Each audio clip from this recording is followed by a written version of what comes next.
بسم اللہ الرحمن الرحیم۔ خدا کی قسم یہ وظیفہ کبھی مت چھوڑنا، ایک بار یہ تسبیح ضرور پڑھ لیں۔ یہ وظیفہ اتنا خاص اور مجرب ہے، اور اللہ کا کرشمہ خود دیکھو گے کیسے آپ کے اوپر اللہ پاک کی کرم نوازیاں ہونا شروع ہو جاتی ہیں۔ یہ سارے وظائف کا بادشاہ ہے، یوں سمجھ لیجئے۔ اس کو کرنے کے بعد آپ دیکھنا کیسے اللہ پاک کی آپ کے اوپر رحمت ہوگی، کیسے آپ کے کام بنتے چلے جائیں گے۔ اس عمل کو کرنے والے کی زندگی میں آسانیاں پیدا شروع ہو جاتی ہیں۔ اس عمل کو کرنے والے کی زندگی سے مشکلات ختم ہونا شروع ہو جاتی ہیں۔ اس وظیفے کو کرنے والے کے تمام بگڑے کام بننا شروع ہو جاتے ہیں۔ آپ کے اوپر کسی بھی قسم کی بندش رکاوٹ ہے، آپ کا کاروبار کا مسئلہ ہے، کاروبار چل نہیں رہا، گھر میں جو بے برکتی ہے، مایوسی ہے، انشاءاللہ یہ تمام مسائل دور ہو جائیں گے۔ اکثر ایسا ہوتا ہے، کچھ لوگوں نے آپ کے اوپر نظر لگائی ہوتی ہے، آپ سے حسد کیا جاتا ہے، جس کی وجہ سے آپ کی زندگی میں مشکلات آنا شروع ہو جاتی ہیں۔ اور ایک وجہ یہ بھی ہوتی ہے آپ کے گناہوں کی کثرت، جس کی وجہ سے آپ کی زندگی میں مشکلات آنا شروع ہو جاتی ہے۔ آپ نے کسی کا دل دکھایا ہو، یا جیسا کہ میں نے ابھی آپ کو بتایا، آپ کو نظر لگی ہو، آپ کے اوپر کسی نے حسد کیا ہو، اس کی وجہ سے بھی بندشیں رکاوٹیں لگ جاتی ہیں۔ پھر انسان کی زندگی میں مایوسیاں آنا شروع ہو جاتی ہیں، کسی کام میں دل نہیں لگتا، جو بھی کام کرتے ہیں صحیح نہیں ہوتا، مقصد میں کامیابی نہیں ملتی۔ تو اس عمل کو کرنے کے بعد انشاءاللہ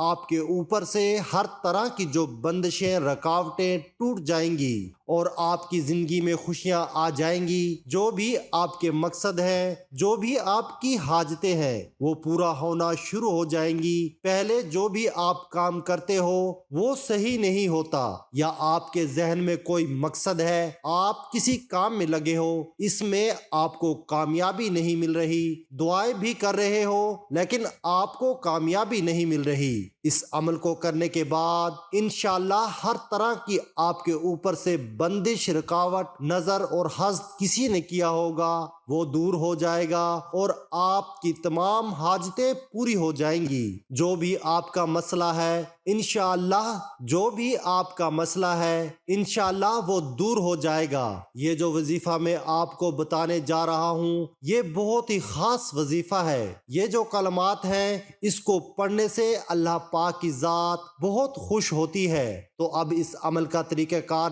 جان لیں۔ آپ نے کون سے کلمات کیسے پڑھنے ہیں، کتنی بار پڑھنے ہیں، کون سی احتیاط کرنی ہے، آپ اچھی طرح جان لیں۔ دیکھیے ناظرین، پہلی بار بھی چینل کے اوپر کچھ لوگ آتے ہیں تاکہ سب پتہ چل سکے، اس لیے میں اچھی طرح میں آپ کو سمجھاتا ہوں۔ یہ اہم باتیں آپ کے لیے جاننا بہت ضروری ہے۔ سب سے پہلے بات تو یہ ہے، آپ نے اس عمل کو پورے یقین کے ساتھ کرنا ہے۔ آپ کے ذہن میں کسی بھی قسم کا شک نہیں ہونا چاہیے۔ آپ نے پورے یقین کے ساتھ کرنا ہے، اور خاموشی کے ساتھ کرنا ہے، اور پوری توجہ کے ساتھ کرنا ہے۔ وظیفے کے دوران آپ نے بولنا نہیں ہے۔ اکثر کچھ لوگ کوئی کام کر رہے ہوتے ہیں، کچھ عربی کلمات پڑھ رہے ہوتے ہیں، اور آپس میں گفتگو بھی کر رہے ہوتے ہیں۔ آپ نے ایسا نہیں کرنا۔ پورے یقین، توجہ کے ساتھ، خاموشی کے ساتھ اس عمل کو کرنا ہے۔ مرد، عورت، بچہ، بوڑھا، کوئی بھی اس عمل کو کر سکتا ہے۔ عورتیں اس کو خاص ایام میں بھی کر سکتی ہیں،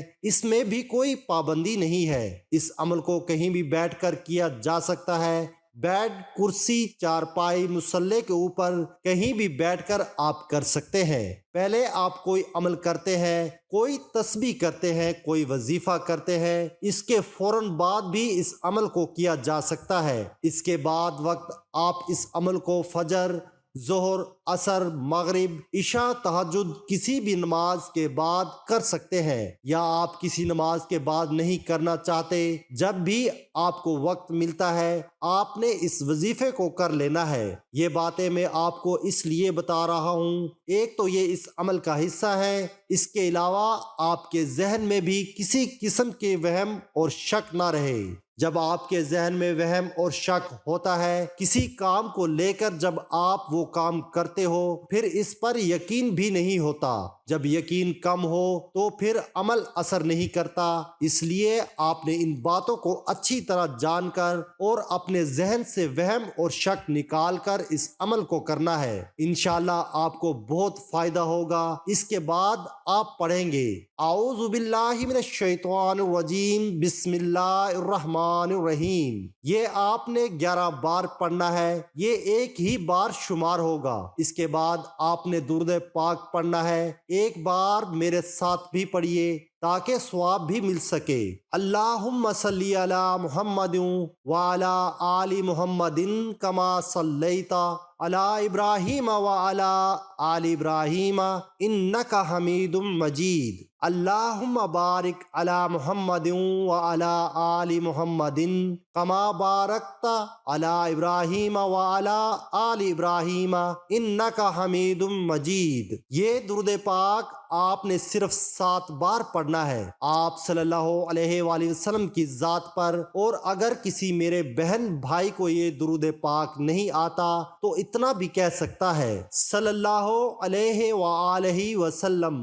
جو آپ نے کلمات پڑھنے ہیں وہ یہ ہے: لا الہ الا اللہ یا غنی یا وہاب۔ یہ ایک ہی بار شمار ہوگا، آپ نے صرف 61 بار پڑھنا ہے۔ ہاتھ کی انگلی کے اوپر پڑھ لو، دل میں پڑھ لو، اگر تسبیح ہے تو آپ اس کے اوپر شمار کر سکتے ہو، اس میں کوئی پابندی نہیں ہے۔ اللہ پاک انسان کی نیت دیکھتا ہے۔ یہ اتنے جو ہے نا قیمتی کلمات ہیں، اگر آپ ان کو اچھی طرح کر لیتے ہیں تو انشاءاللہ اللہ پاک کے حکم سے آپ کے اوپر ایسی کرم نوازیاں ہوں گی، آپ کی تمام سارے بیڑے کام بن جائیں گے، تمام کام آپ کے سنور جائیں گے انشاءاللہ اللہ پاک کے حکم سے۔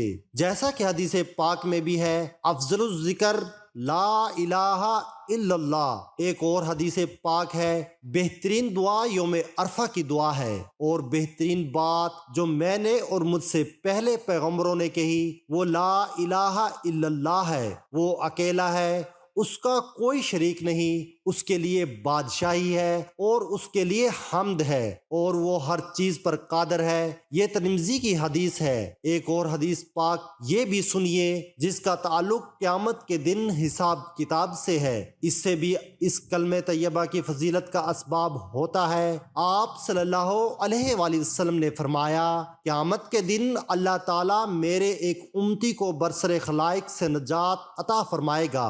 اللہ نے 99 رجسٹر کھول کر اس کے سامنے رکھ دے گا، ہر رجسٹر کا طول و عرض حد نگاہ تک ہوگا۔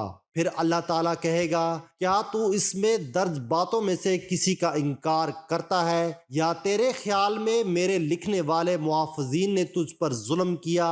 وہ امتی کہے گا نہیں اے میرے رب۔ اللہ فرمائے گا کیا تیرے پاس کوئی عذر ہے؟ وہ کہے گا نہیں اے میرے رب۔ اللہ تعالیٰ فرمائے گا کیوں نہیں، ہمارے پاس تیری ایک نیکی ہے، بلا شبہ آج تو پر کوئی ظلم نہیں ہوگا۔ پھر کاغذ کا ایک ٹکڑا نکالا جائے گا جس پر یہ درج ہوگا میں گواہی دیتا ہوں اس بات کی کہ اللہ کے سوا کوئی معبود نہیں، اور میں گواہی دیتا ہوں کہ محمد صلی اللہ علیہ وآلہ وسلم اللہ کے بندے اور رسول ہے۔ اللہ پاک فرمائیں گے دونوں کا وزن کیا جاتا ہے تو دیکھ امتی کہے گا اے میرے رب اس ٹکڑے کی ان رجسٹروں کے سامنے کیا حیثیت ہے؟ اللہ فرمائے گا تجھ پر ظلم نہیں کیا جائے گا۔ پس سارے رجسٹر ترازو کے ایک پلڑے میں رکھ دیے جائیں گے، اور کلمہ شہادت والا کاغذ کا ٹکڑا دوسرے پلڑے میں رکھ دیا جائے گا، لیکن کاغذ والا پلڑا بھاری اور رجسٹروں والا پلڑا ہلکا ہو جائے گا،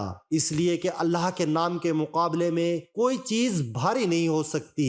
اس لیے لا الہ الا اللہ کی اتنی فضیلت ہے۔ اس کے علاوہ ایک اور حدیث پاک ہے، آپ صلی اللہ علیہ وآلہ وسلم نے فرمایا کہ حضرت نوح علیہ السلام نے اپنے بیٹے کو 2 باتوں کی وصیت فرمائی، ان میں سے ایک بات یہ تھی کہ میں تجھے لا الہ الا اللہ کا حکم دیتا ہوں۔ پھر اس کی مزید فضیلت بیان فرمائی، 7 آسمان اور 7 زمینیں اگر ایک پلڑے میں اور لا الہ الا اللہ دوسرے پلڑے میں رکھا جائے تو یہ دوسرا پلڑا اس کلمے کی وجہ سے بھاری ہو جائے گا، اور اگر ساتوں آسمان اور ساتوں زمینیں ایک بند ہلکا ہو تو لا الہ الا اللہ اس کو توڑ دے گا۔ یہ سب حدیث پاک ہے، اس کے علاوہ بھی بہت سے اس کلمے کی فضیلت ہے۔ اگر میں آپ کو بتانے لگ گیا ہوں تو یہ ویڈیو بہت لمبی ہو جائے گی۔ المختصر ناظرین یہ ہے، جب آپ اس عمل کو کرو گے انشاءاللہ آپ دیکھو گے کیسے آپ کے کام بنتے چلے جائیں گے۔ جو بھی آپ کے کام اٹکے ہوئے ہوں گے وہ صحیح ہو جائیں گے۔ آپ کا دولت کا مسئلہ ہے، صحت کا مسئلہ ہے، بیماری کا مسئلہ ہے، جو بھی آپ کی زندگی میں مشکلات چل رہی ہیں انشاءاللہ وہ مشکلات دور ہو جائیں گی۔ آپ کی زندگی میں خوشیاں آ جائیں گی، آپ کی زندگی میں آسانیاں آ جائیں گی اللہ پاک کے حکم سے۔ اس کے بعد اللہ پاک کا یہ اسم مبارک یا غنیو، اس کی بھی بہت طاقت ہے۔ جب آپ اس کو ملا کر پڑھو گے انشاءاللہ غنی بھی کر دیں گے۔ یا غنیو کا مطلب ہے اللہ غنی ہے۔ عام طور پر غنی کا یہ مطلب لیا جاتا ہے کہ مال و اسباب اس قدر زیادہ ہوں کہ کسی کو محتاج نہ ہونا پڑے۔ اللہ ہر چیز کا خالق ہونے کی بنا پر اس کا مالک ہے، ہر طرح کے خزانے اس کے پاس ہیں، اس بنا پر وہ اپنی مخلوق پر بے نیاز ہے، اسے مخلوق سے اپنے لیے کسی چیز کی طلب نہیں، اس لحاظ سے وہ غنی ہے۔ اللہ اس لحاظ سے بھی غنی ہے کہ وہ ہر مانگنے والے کا سوال سنتا ہے، اس کی حیثیت کے مطابق عطا کر دیتا ہے۔ اس کے بعد یا وہابو، اس کی بھی بہت سی برکات ہے، اس کا مطلب ہوتا ہے سب کچھ عطا کرنے والا۔ جو بھی آپ کے مسائل ہوں گے اللہ پاک آپ کو سب کچھ عطا کر دیں گے، وہ مسائل دور کر دیں گے، وہ آپ کی حاجت پوری کر دیں گے، وہ آپ کی جو دعا آپ مانگ مانگ کر تھک گئے ہو انشاءاللہ وہ قبول کر لیں گے۔ جو بھی بندش، جو بھی رکاوٹیں ہوں گی وہ اللہ پاک کے حکم سے ٹوٹ جائیں گی۔ انشاءاللہ اس وظیفے کی برکت سے ہی آپ کی زندگی میں آسانی آنا شروع ہو جائیں گی، لیکن آپ نے دعا بھی مانگنی ہے اللہ پاک سے کہ اے اللہ میری زندگی میں آسانی آ جائے، اے اللہ تو سچا بادشاہ ہے، اے اللہ تو ہر چیز پر قادر ہے، تو میری مشکلات دور کر دے، میری پریشانیاں دور کر دے، میری دعائیں قبول کر دے، جو بھی میرے اوپر بندشیں، جو بھی میرے اوپر رکاوٹیں ہیں وہ دور کر دے۔ اے اللہ تو ہر چیز پر قادر ہے، اور اللہ تعالیٰ سے دعا کیجئے گا ہمارے صغیرہ اور کبیرہ گناہ معاف فرمائے اور ہمیں گناہوں سے توبہ کرنے کی توفیق عطا فرما، اور جو لوگ حضرت آدم سے لے کر آج تک فوت ہو چکے ہیں ان کی مغفرت فرمائے اور ہمیں ہدایت والے راستے پر چلنے کی توفیق عطا فرمائے۔ اللہ پاک سے دلی دعا ہے اللہ پاک میرا سنانا اور آپ کا سننا اپنی بارگاہ میں قبول اور منظور فرمائے، آمین ثم آمین۔ تمام دوستوں سے گزارش ہے کہ اللہ پاک کے 99 ناموں میں سے ایک نام کمنٹ میں ضرور لکھیں۔ اللہ پاک آپ کا حامی و ناصر ہو۔ السلام علیکم ورحمۃ اللہ وبرکاتہ۔